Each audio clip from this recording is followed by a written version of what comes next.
सच बोलने वाली बहू। देखो ममता, मैं आज ऑफिस जाने के मूड में नहीं हूँ। किसी का फोन आया ऑफिस से तो बोल देना कि मैं घर पर नहीं हूँ, किसी जरूरी काम से गांव गया हूँ। ठीक है, मैं चला सुने, बाकी मैं संभाल लूंगा। ममता बेचारी, जैसा नाम वैसा ही नेचर। ना कभी झूठ बोला, ना फरेब, ना किसी से चालाकी की, ना किसी की पंचायत। सुन लेती है पति की बात और फिर कुछ देर बाद फोन आता है। हेलो, कौन? मैं सुनील का बॉस बोल रहा हूँ। दफ्तर में इतना काम पड़ा है, अभी तक ऑफिस नहीं आया। वो क्या कर रहा है? फोन दीजिए उसे। जी वो तो सो रहे हैं, कह रहे हैं कि आज गर्मी बहुत है तो घर के मजे लेंगे। बॉस को बीवी की बात पर गुस्सा आ जाता है। तो उसे बोल दीजिएगा कि अब घर में गर्मी के ही मजे ले, कोई जरूरत नहीं है यहाँ आने की। ये बोलकर बॉस फोन रख देता है। ममता सारी बात सुनील को बता देती है। न जाने किस बेवकूफ से पाला पड़ा है, समझ नहीं आता। तुम्हारे कारण मेरी नौकरी चली गई। अरे झूठ बोलने में क्या जा रहा था तुम्हारा? ममता को समझ में नहीं आ रहा था कि उसकी खता क्या थी। अरे जो है वही तो बोला। फिर एक रोज, बहू, अरे बहू, कहाँ है तेरा पति? इस महीने घर के खर्चे के पैसे भी नहीं भेजे। क्यों? माँ बाप की फिक्र खत्म हो गई है क्या उसे? बाय लागू माँ जी, वो ये बोल रहे थे कि माँ को क्या है, घर का राशन, खेत का पैसा, मवेशी का दूध, फिर भी न जाने क्यों मेरे सर पर भार देकर बैठी है। तभी सुनील ममता के मुंह पर हाथ रख देता है। क्या रे कलमुँह है, हटा बहू के मुंह से हाथ। अरे क्या क्या बोलता है तू? वो तो इसकी झूठ बोलने की आदत नहीं है, इसलिए पता चल रहा है। देख मेरी सास कितनी शरीफ है। हाँ, तेरी माँ तो मोहल्ले की बदमाश है ना, और तेरी सास शरीफ है। बेटा ममता को देखता है और गुस्से से बोलता है। अब खड़ी खड़ी देख क्या रही हो? और भी कुछ कहना है क्या? माँ आई है ना, जाकर छाछ ले आ ठंडी वाली। ममता अंदर चली जाती है। माँ, इसके सच बोलने की आदत के कारण मेरी नौकरी जाते जाते रह गई। वो तो मैंने अगले दिन जाकर पैर पकड़ लिए मालिक के, नहीं तो।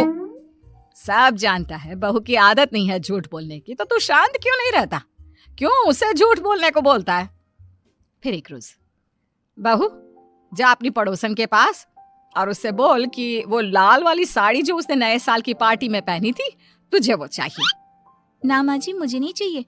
वैसे भी कल जिस शादी में जाना है ना, वहाँ के लिए तो मेरे पास काली साड़ी है। सास सर पर हाथ रखकर, अरे बुद्धू, मुझे चाहिए साड़ी। वैसे भी तुम लोगों में तो साड़ी का लेन देन चलता है ना, तेरी भी तो उसने पहनी थी ना। हाँ माँ जी, वो क्या है ना, हम दोनों के कपड़े एक दूसरे को आ जाते हैं। मैं ले आती हूँ आपके लिए साड़ी। बहू पड़ोसन के पास जाती है। कैसी हो निर्मला, तेरी लाल साड़ी चाहिए थी। क्यों? तू तो बोल रही थी कि तेरे पास काली वाली साड़ी है, तू वही पहनेगी, फिर लाल का क्या करेगी? अरे मैं तो काली ही पहनूंगी, लेकिन मेरी सास ने देखी थी तेरी लाल साड़ी, वो नए साल की पार्टी में तूने पहनी थी ना, तो इसलिए वो मांग रही है। ये सुनकर पड़ोसन थोड़ा परेशान हो जाती है। देख ममता, तेरे लिए तो मैं एक बार को साड़ी दे भी देती, लेकिन तेरी सास के लिए नहीं। वो क्या है ना, तू तो जानती है कितनी गंदी आदत है तेरी सास की, खाया पिया सब कपड़े पर ही पोंछ देती है। मेरी लाल साड़ी बहुत महंगी वाली है, पता चले उस पर हल्दी तेल का निशान लगा हो। ममता घर आ जाती है खाली हाथ, ममता को देखकर। नहीं देना उसका लूटी ने साड़ी, अब आए तुझसे लेने तेरा सामान, अच्छे से बताती हूँ।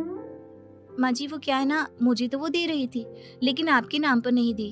अरे किसने बोला था मेरा नाम लेने को? बोल देती तुझे पहनना है, लेकिन ना, तू तो ठहरी सच की देवी। न जाने सास क्या सोचती है और हंसने लगती है। अरे माँ क्या हो गया, क्या सोचकर हंस रही है? याद है जब बहू को देखने गए थे? हाँ बात सही बात है। याद आ गया कैसे मेरी सास बाजार के खाने को बोल रही थी कि ममता ने बनाया है। और बहू ने आकर सब बता दिया कि ये सारा खाना तो बाजार से आया है, वो भी कल्लू हलवाई की दुकान से। ममता दोनों की बात सुन रही थी। हाँ माँ जी, वो कल्लू हलवाई का ही था। मुझे तो आज तक पता नहीं चला कि माँ ने क्यों कहा कि मैंने बनाया है। खैर मैं तैयार होती हूँ, शादी में जाना है ना। पूरा परिवार शादी में जाता है, जहाँ खाना वाना खाकर सभी बैठे होते हैं कि एक औरत ममता की सास से कहती है, क्या बात है बहन जी, मेरी आपकी बात हुई थी तो आप तो बोल रही थी कि लाल साड़ी पहनने वाली हैं, तो मैंने ये काली पहन ली। पता होता कि आप लाल नहीं पहन रही हैं तो मैं ही अपनी लाल पहनाती। अच्छा जी, तो इसलिए पूछा जा रहा था। अरे इतनी साड़ियां हैं कि क्या बताऊं। मैंने सोचा तो था पर ये सामने दिख गई तो यही पहन लिया। अच्छा, मेरी तो तैयारी काफी दिन से चल रही थी, फिर भी आज ऐसा लग रहा है कि ठीक से तैयार नहीं हुई मैं। तभी आ जाती है हमारी सच्ची बहू, ममता बहू। आंटी जी, वो क्या है ना, पड़ोसन की लाल साड़ी माँ जी को पहननी थी, लेकिन आप तो जानती है माँ जी की आदत, सारा खाया पिया कपड़ों पर ही पोंछ देती है, तो उसने साड़ी देने से ना ऐन वक्त पर मना कर दिया, तो अब इन्होंने ना मेरी साड़ी पहनी है। औरत ममता की सास को घूरती है। अरे मांग कर ही साड़ी पहननी थी क्या? हम जैसे तो खुद की ही साड़ी पहनते हैं, चलो चलते हैं। सास का गुस्सा अब ममता पर फूट पड़ता है। अरे क्या जरूरत थी ये बात सबसे कहने की? अरे घर की इज्जत का कोई ख्याल है कि नहीं तुझे? हाँ, मैंने क्या बोल दिया माँ जी? मुझे क्यों डांट रही है? मेरी गलती क्या है? ममता को रोता देख सुनील आ जाता है। अरे माँ, क्या हो गया? पता है ना शादी का माहौल है। सास सारी बात बेटे को बता देती है। देख रहा है तेरी बहू का हाल। अरे इस लड़की को तो ये भी नहीं पता कि कब कहाँ क्या कैसे बोलना है। अरे लेकर जा इसे यहाँ से। सभी घर आ जाते हैं। सास का मुंह तो फूला ही रहता है कि एक दिन। चलो बेटा, बहुत दिन तुम लोगों के साथ रह ली, अब चलो। वैसे भी ऐसी बहू के साथ समय कैसे कटे, जो ना झूठ बोलती है ना लोगों की चुगली करती है। अरे गाँव में ही ठीक हूँ मैं, कम से कम 4 घर की खबर तो मिलती रहती है, वो भी मसाला डालकर। कैसी बात कर रही है माँ? अभी तो आई है, रह जाना, कितना अच्छा लगता है तेरे रहने से घर। तभी ममता आ जाती है। अच्छा लगता है, लेकिन आप तो बोल रहे थे कि न जाने कब तक रुकेगी, जाने का नाम ही नहीं ले रही। जाए तो कम से कम घर में थोड़ा सा फ्री सा तो फील करूं, यही बोल रहे थे कल माँ जी आपके लिए। सास बेटे को देखती है लेकिन क्या कहती बेचारी, जब अपना ही सिक्का खोटा हो। चली जाती है चुपचाप गांव।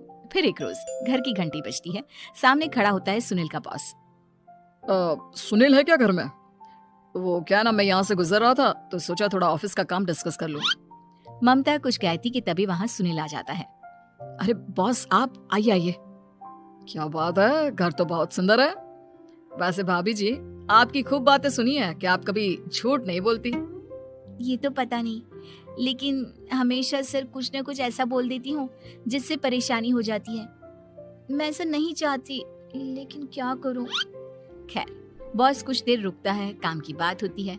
ममता के साथ सब चाय पीते हैं और जैसे ही बॉस जाने को मुड़ता है कि क्या जी, कितने नेक इंसान है, फालतू ही आप खड़ूस और निकम्मा बोलते हैं इन बॉस को।